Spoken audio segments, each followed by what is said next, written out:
നമസ്കാരം. ഇന്നത്തെ ക്ലാസ്സിലേക്ക് എല്ലാവർക്കും സ്വാഗതം.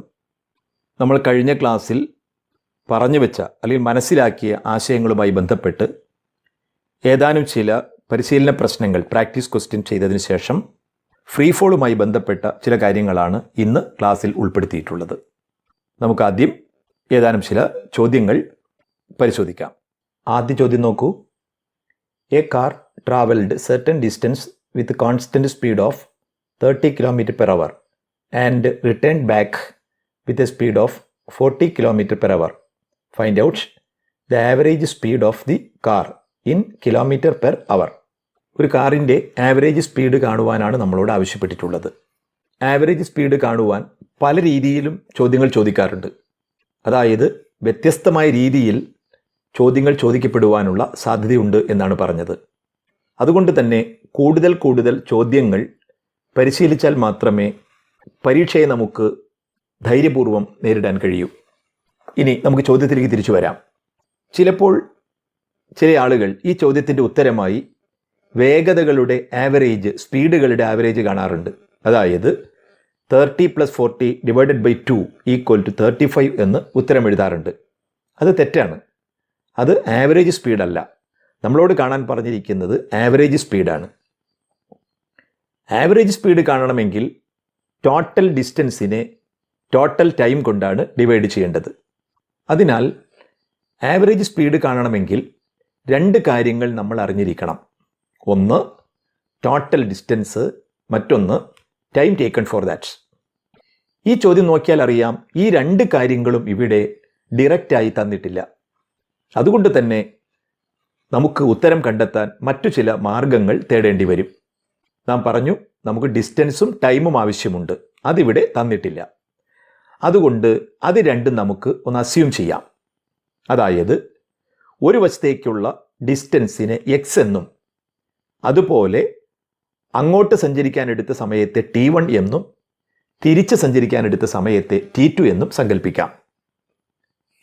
അപ്പോൾ നമ്മൾ എഴുതി വെച്ചു, let's x be the distance to one side and T1 and T2 are the time of travel for the forward and backward journey respectively. ഇപ്പോൾ നമുക്ക് ആദ്യം സഞ്ചരിച്ച ദൂരം എക്സ് ആണെന്നും അപ്പോഴത്തെ സ്പീഡ് 30 km/h ആണെന്നും അതിനെടുത്ത സമയം T1 ആണെന്നും അറിയാം. എങ്കിൽ speed is equal to distance by time എന്ന പൊതു സമവാക്യമനുസരിച്ച്, അതായത് സ്പീഡ് കാണുന്നത് ഡിസ്റ്റൻസിനെ ടൈം കൊണ്ട് ഡിവൈഡ് ചെയ്താണല്ലോ, 30 = x/T1 എന്നും അതിൽ നിന്നും T1 = x/30 എന്നും എഴുതാൻ കഴിയും. അതായത് ഇവിടെ കാറിൻ്റെ ഫോർവേഡ് ജേണിക്ക് എടുത്ത സമയം T1 എന്നത് x/30 ആയിരിക്കുമെന്നർത്ഥം. അപ്പോൾ നമ്മൾ എഴുതി വെച്ചു x1, അപ്പോൾ നമ്മൾ എഴുതി വെച്ചു T1 = x/30. സിമിലർലി നമുക്ക് എന്തെഴുതാം? T2 = x/40 എന്നെഴുതാം. കാരണം തിരിച്ച് സഞ്ചരിച്ചപ്പോഴും അതേ ഡിസ്റ്റൻസ് തന്നെയാണ് കവർ ചെയ്തത്, പക്ഷേ സ്പീഡ് മാറ്റമുണ്ട്. അപ്പോൾ T2 = x/40. ഇനിയിപ്പോൾ ആകെ സഞ്ചരിച്ച ദൂരം ഡിസ്റ്റൻസ് x + x = 2x എന്നും അതുപോലെ തന്നെ total time of travel T1 + T2 = x/30 + x/40 എന്നും നമുക്ക് ലഭിച്ചിരിക്കുകയാണ്. ഇനി നമുക്ക് എന്തെഴുതാം? ആവറേജ് സ്പീഡ് കാണുവാനുള്ള ഇക്വേഷൻ എഴുതുന്നു. അതിലേക്ക് ഈ വിലകൾ സബ്സ്റ്റിറ്റ്യൂട്ട് ചെയ്യുക. അപ്പോൾ നോക്കൂ, average speed is equal to total distance travelled x + x 2x divided by total time, അതായത് x/30 + x/40. അപ്പോൾ ന്യൂമറേറ്ററിൽ 2x എന്നുള്ളത് ടോട്ടൽ ഡിസ്റ്റൻസ് ട്രാവൽഡ് ആണ്. ഡിനോമിനേറ്ററിൽ x/30 + x/40 എന്നത് ടോട്ടൽ ടൈം ഓഫ് ട്രാവലുമാണ്. ഇനി ഇത് സിംപ്ലിഫൈ ചെയ്താൽ മതിയാകും.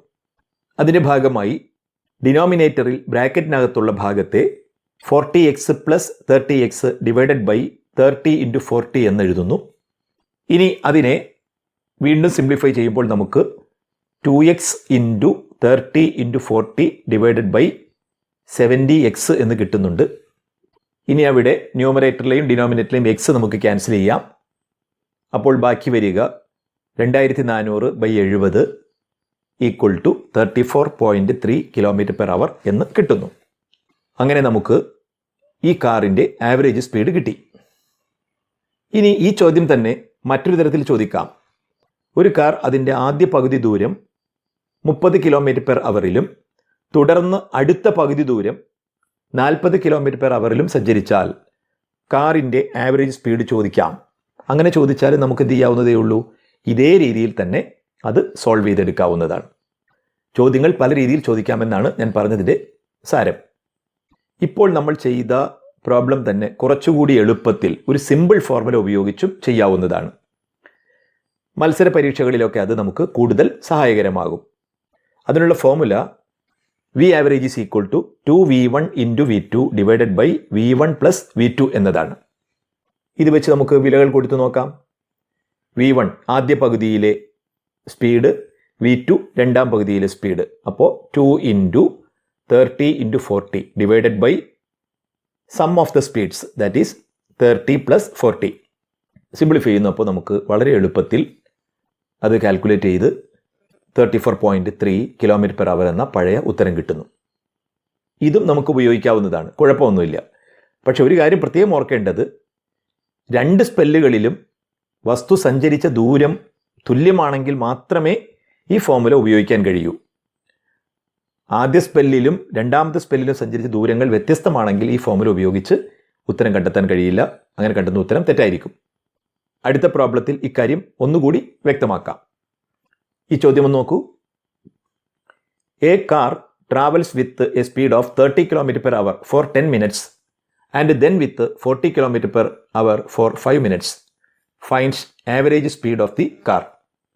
കഴിഞ്ഞ പ്രോബ്ലത്തിൽ നിന്ന് വ്യത്യസ്തമായി ഇവിടെ സമയങ്ങൾ തന്നിട്ടുണ്ട്, കൂടാതെ രണ്ട് വേഗങ്ങളും രണ്ട് സ്പീഡുകളും. ആദ്യഘട്ടമായി നമുക്ക് എന്ത് എഴുതാം? ആവറേജ് സ്പീഡ് കാണാനുള്ള ഫോർമുല എഴുതാം. Average speed is equal to total distance by time. ഇവിടെ ഡിസ്റ്റൻസ് തന്നിട്ടില്ലാത്തതിനാൽ നമ്മൾ എന്ത് ചെയ്യുന്നു? ആ ഡിസ്റ്റൻസുകൾ x1 x2 എന്ന് സങ്കല്പിക്കുന്നു. ആദ്യഘട്ടത്തിൽ 30 km/h സഞ്ചരിച്ചത് x1 ദൂരമാണെന്നും തുടർന്ന് 40 km/h വേഗതയിൽ സഞ്ചരിച്ചത് x2 ദൂരമാണെന്ന് സങ്കല്പിക്കാം. അപ്പോൾ നാം നേരത്തെ ചെയ്തതുപോലെ തന്നെ S = vt എന്ന പൊതുവായ റിലേഷൻ ഉപയോഗപ്പെടുത്തി x1 = v1 × t1, അതായത് ദൂരം = വേഗം × സമയം, സ്പീഡ് × സമയം എന്ന പൊതു ഫോർമുല ഉപയോഗിച്ച് ഇവിടെ x1 കണക്കാക്കാവുന്നതേ ഉള്ളൂ. അപ്പോൾ 30 × ടൈം മിനിറ്റിലാണ് തന്നിട്ടുള്ളത്, അത് അവറിലേക്ക് മാറ്റുന്നതിൻ്റെ ഭാഗമായി /60 = 5 km എന്ന് കിട്ടുന്നു. അതായത് കാറ് 30 km/h വേഗത്തിൽ 10 മിനിറ്റ് സഞ്ചരിച്ചപ്പോൾ അത് ട്രാവൽ ചെയ്ത ഡിസ്റ്റൻസ് 5 km ആണ്. അതുപോലെ തന്നെ x2 പിന്നീട് സഞ്ചരിച്ച ദൂരം എന്ന് പറയുന്നത് v2 × t2 അഥവാ 40 × 5/60 = 3.3 km എന്ന് കിട്ടുന്നു. അപ്പോൾ total distance = 5 + 3.3 = 8.3 km. Total time t is equal to 10 + 5 = 15 minutes. ഇനി ഫോർമുലയിൽ സബ്സ്റ്റിറ്റ്യൂട്ട് ചെയ്യാം നമുക്ക്.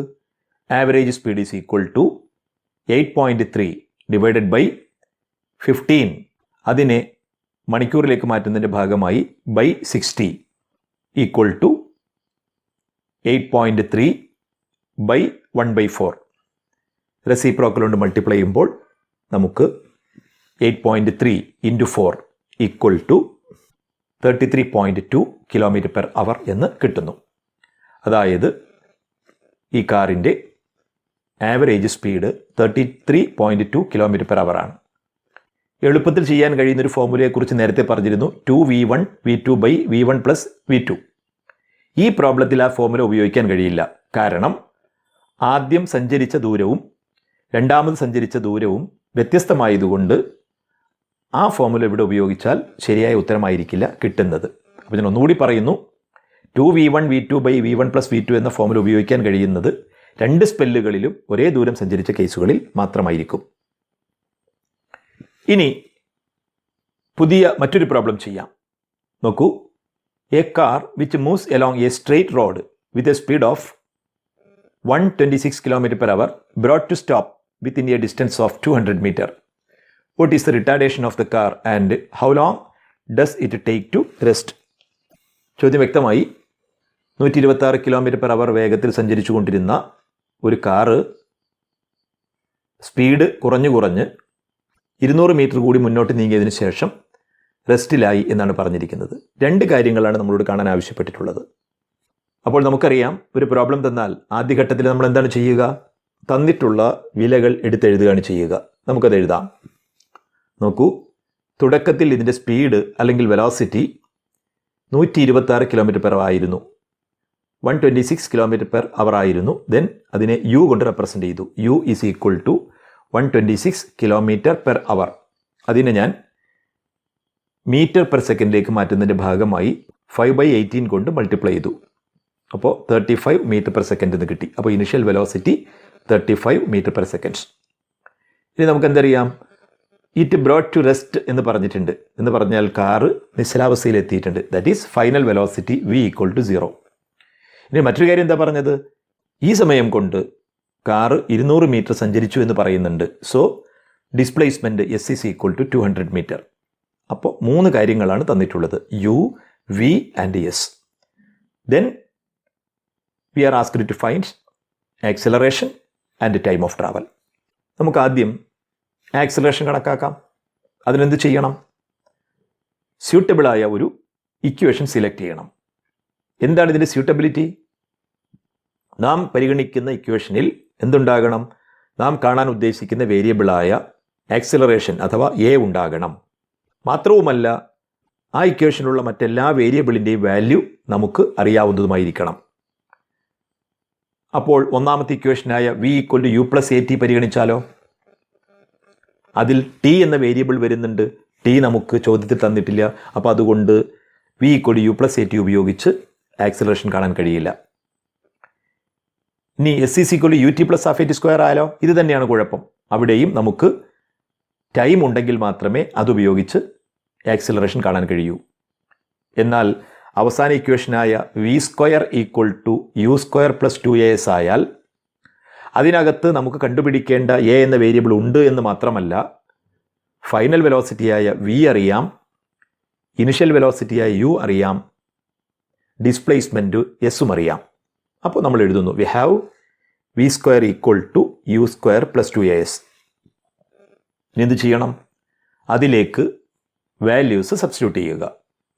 അപ്പോൾ നോക്കൂ, v സ്ക്വയറിൻ്റെ സ്ഥാനത്ത് 0 കൊടുത്തു. U square 35 × 35 plus 2 × a × 200. അതിനെ ഒന്ന് സിംപ്ലിഫൈ ചെയ്യുമ്പോൾ 0 ഈക്വൽ ടു 35 × 35 പ്ലസ് 400a എന്ന് കിട്ടുന്നു. നമുക്കെന്താണ് കാണേണ്ടത്? ആക്സലറേഷനാണ് കാണേണ്ടത്. അപ്പോൾ റൈറ്റ് സൈഡിൽ 2 പദങ്ങളുണ്ട്. ഒന്ന് 35 × 35 എന്നൊരു ടേം ഉണ്ട്, 400a എന്നൊരു ടേം ഉണ്ട്. സാധാരണഗതിയിൽ ഇത്തരം പ്രോബ്ലംസ് സോൾവ് ചെയ്യുമ്പോൾ നമുക്ക് കണ്ടുപിടിക്കേണ്ട വേരിയബിൾ ഉൾപ്പെടുന്ന ടേം ഇക്വേഷൻ്റെ ലെഫ്റ്റ് സൈഡിലേക്ക് നീക്കി എഴുതുന്നതായിരിക്കും കൂടുതൽ സൗകര്യപ്രദം. അതിൻ്റെ ഭാഗമായി ഞാൻ ഇക്വേഷനെ റീഅറേഞ്ച് ചെയ്യുന്നു. അപ്പോൾ എന്ത് വരും? റൈറ്റ് സൈഡിലുള്ള 400a ലെഫ്റ്റിലേക്ക് വന്നപ്പോൾ -400a ഈക്വൽ ടു റൈറ്റ് സൈഡിലുണ്ടായിരുന്ന 35 × 35 അങ്ങനെ തന്നെ എഴുതി. That is -400a equal to 35 × 35. എന്ത് ചെയ്യണം? നമുക്ക് -400a എന്താണെന്നല്ല അറിയേണ്ടത്, a എന്താണ് എന്നാണ് അറിയേണ്ടത്. അപ്പോൾ എന്ത് ചെയ്യുക? എയുടെ കോയിഫിഷ്യൻ്റായ -400നെ ഇക്വേഷൻ്റെ റൈറ്റ് സൈഡിലേക്ക് മാറ്റി എഴുതുക.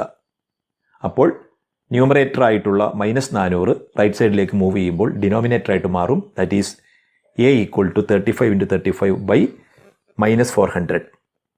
അത് കാൽക്കുലേറ്റ് ചെയ്യുമ്പോൾ നമുക്ക് -3.1 മീറ്റർ പെർ സെക്കൻഡ് സ്ക്വയർ എന്ന് കിട്ടുന്നു. അഥവാ കാറിൻ്റെ acceleration -3.1 metre per second square. നമ്മളൊരു റിട്ടാർഡേഷൻ കാണാനാണ് പറഞ്ഞത്. അപ്പോൾ എന്ത് എഴുതിയാൽ മതി? അതിൻ്റെ സൈൻ കളഞ്ഞ് എഴുതുക. That is retardation is equal to 3.1 metre per second square. ഇനി നമുക്കെന്ത് കാണണം? സമയം കൂടി കാണണം. അതായത് എത്ര സമയം കൊണ്ടാണ് ഈ കാറ് നിന്നത് എന്നെഴുതണം. അഥവാ time is to be calculated. അപ്പോൾ ഏത് ഇക്വേഷൻ എടുക്കും? അവിടെ നമുക്ക് പല സാധ്യതകളുമുണ്ട്.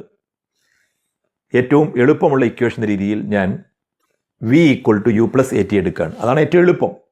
ഇവിടെ നമുക്ക് s = ut + half at² ഉപയോഗിച്ചും കണക്കാക്കാവുന്നതാണ്. ഏതായാലും കുഴപ്പമില്ല. അപ്പോൾ V have v = u + at. ഇതിൽ നമുക്ക് ടൈം കാണണം. v അറിയാം, u അറിയാം, a നമ്മളിപ്പോൾ കണ്ടുപിടിച്ചിട്ടുണ്ട്.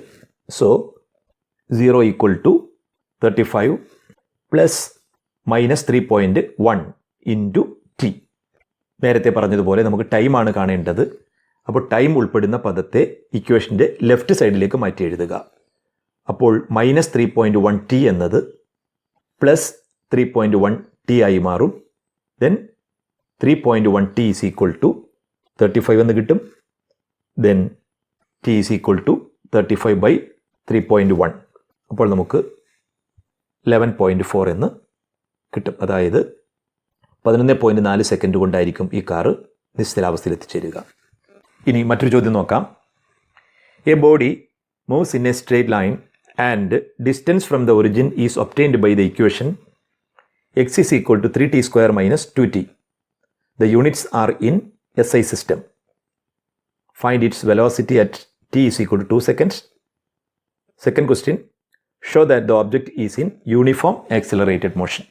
ഒന്നാമതായി ഈ ഓബ്ജക്റ്റിൻ്റെ വെലോസിറ്റി കാണാനാണ് ആവശ്യപ്പെട്ടിരിക്കുന്നത്.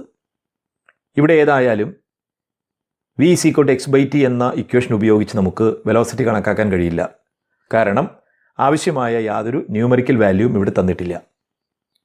എന്നാൽ വെലോസിറ്റി എന്നാൽ dx/dt ആണെന്ന് നമുക്കറിയാം. അതായത് പൊസിഷനെ സൂചിപ്പിക്കുന്ന ഇക്വേഷനെ ഡിഫറൻഷ്യേറ്റ് ചെയ്താൽ, അതിൻ്റെ ഡെറിവേറ്റീവ് എടുത്താൽ നമുക്ക് വെലോസിറ്റി കിട്ടും. അതുകൊണ്ട് v = dx/dt. എക്സിനെ സൂചിപ്പിക്കുന്ന ഇക്വേഷനെ ഡിഫറൻഷ്യേറ്റ് ചെയ്യണം. നോക്കൂ, അതിൽ രണ്ട് പദങ്ങളാണുള്ളത്. 3t² - 2t. നമ്മൾ ഡെറിവേറ്റീവ് എടുക്കാൻ പഠിച്ചതാണ്.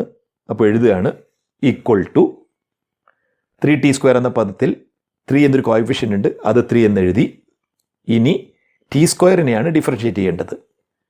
അപ്പോൾ വേരിയബിൾ t ആണ്, പവർ 2 ആണ്, എന്നിൻ്റെ സ്ഥാനത്ത് 2 ആണ്. ദാറ്റ് ഈസ് n × x⁻n - 1 എന്നാണ് ജനറൽ ഫോർമുല. അപ്പോൾ 2 × t⁻2 - 1.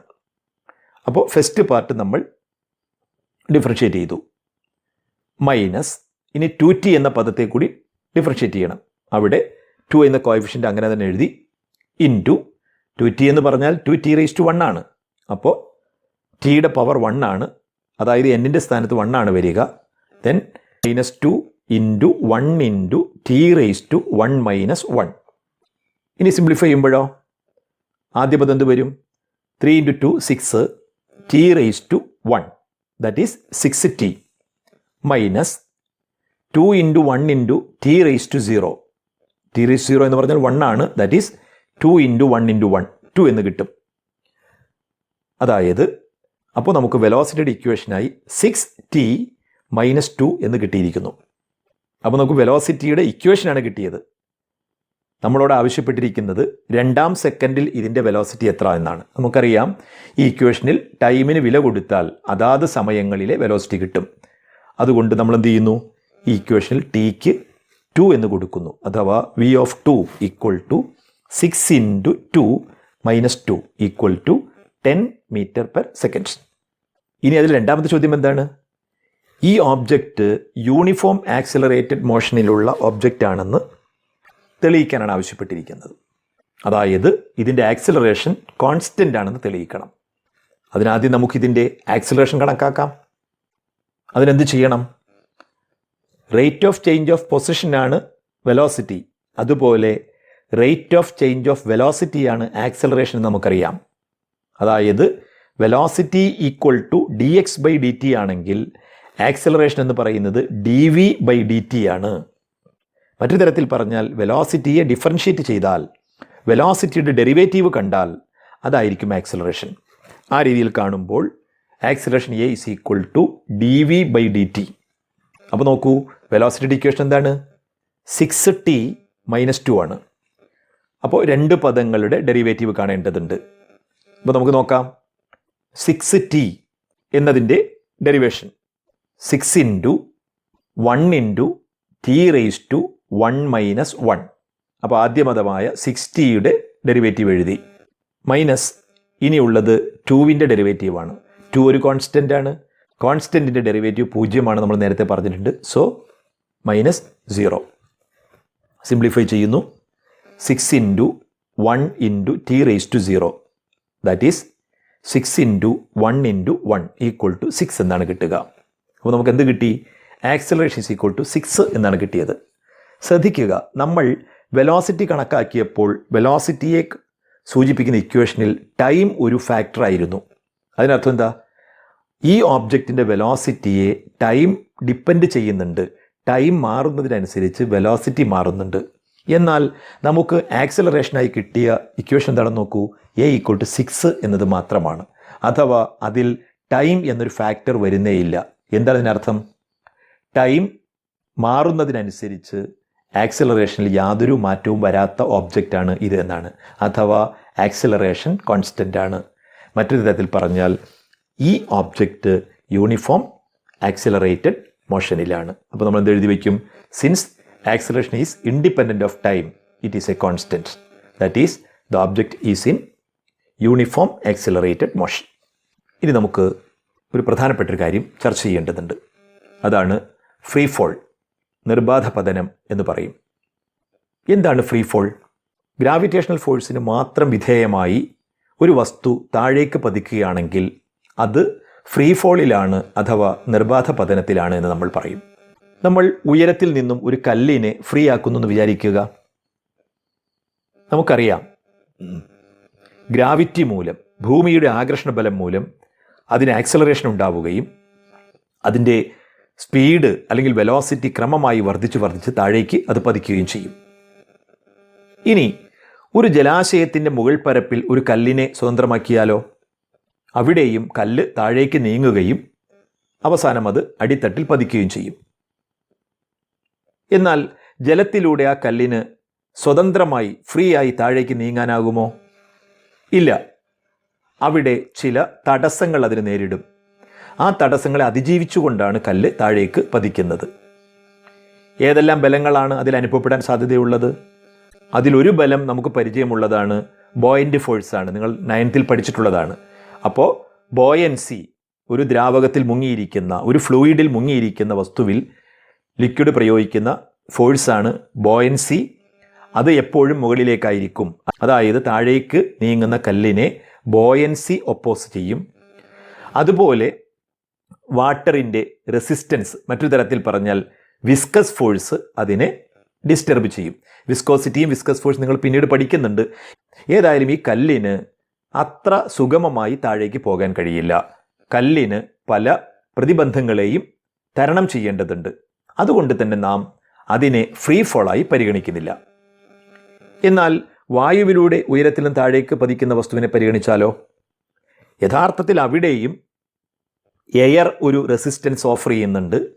അതുപോലെ എയർ ഒരു ഫ്ലൂയിഡ് ആയതുകൊണ്ട് അതിൽ എയറിൻ്റേതായ ഒരു ബോയൻസിയും അനുഭവപ്പെടുന്നുണ്ട്. പക്ഷേ അവിടെ എയർ പ്രയോഗിക്കുന്ന ഈ ബലങ്ങൾ താരതമ്യേന, അതായത് ആ വസ്തുവിൻ്റെ വെയ്റ്റുമായി പരിഗണിക്കുമ്പോൾ അത് നെഗ്ലിജിബിൾ ആയതുകൊണ്ട് നമുക്ക് ആ മോഷനെ ഫ്രീ ഫോളായി പരിഗണിക്കാവുന്നതാണ്.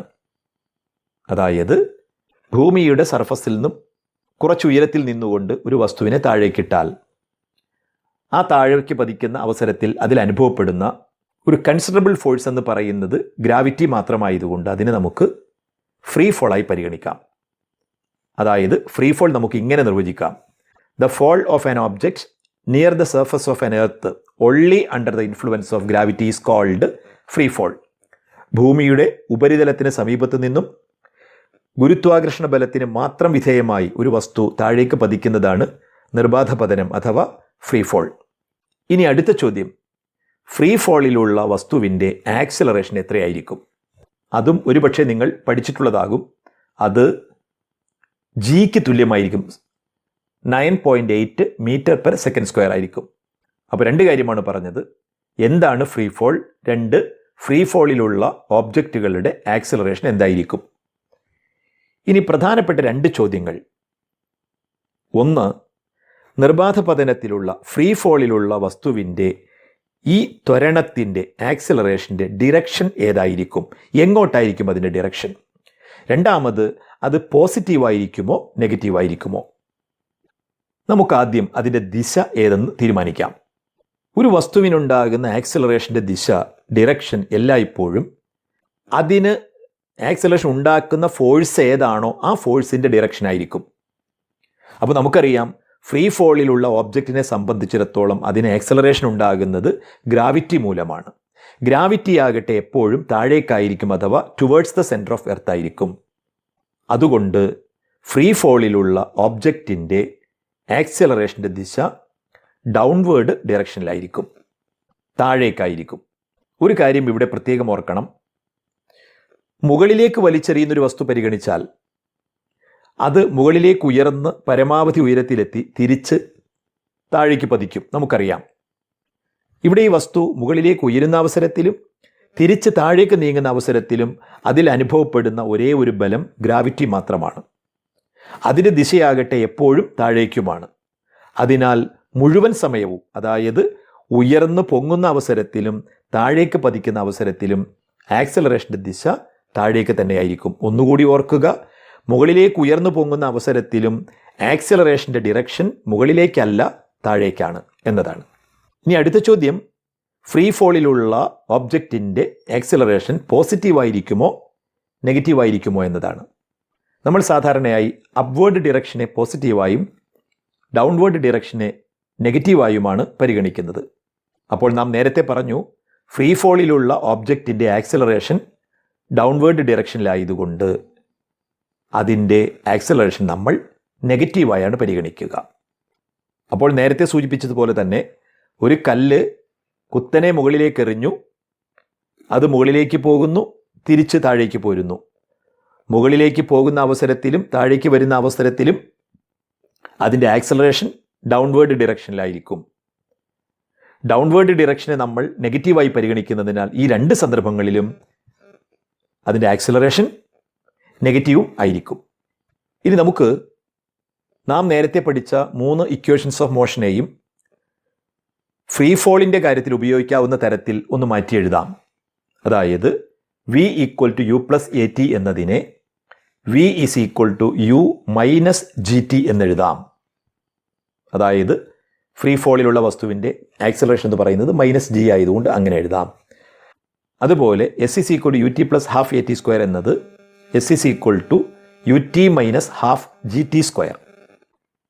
v² = u² + 2as എന്നതിനെ v² = u² - 2gs എന്നിങ്ങനെ നമുക്ക് എഴുതാൻ പറ്റും. ഇനി നമുക്ക് ഏതാനും ഗ്രാഫുകൾ പരിചയപ്പെടാം. ആദ്യം ഫ്രീ ഫോളിലുള്ള ഒരു വസ്തുവിൻ്റെ പൊസിഷൻ ടൈം ഗ്രാഫ് എങ്ങനെയായിരിക്കുമെന്ന് നോക്കാം.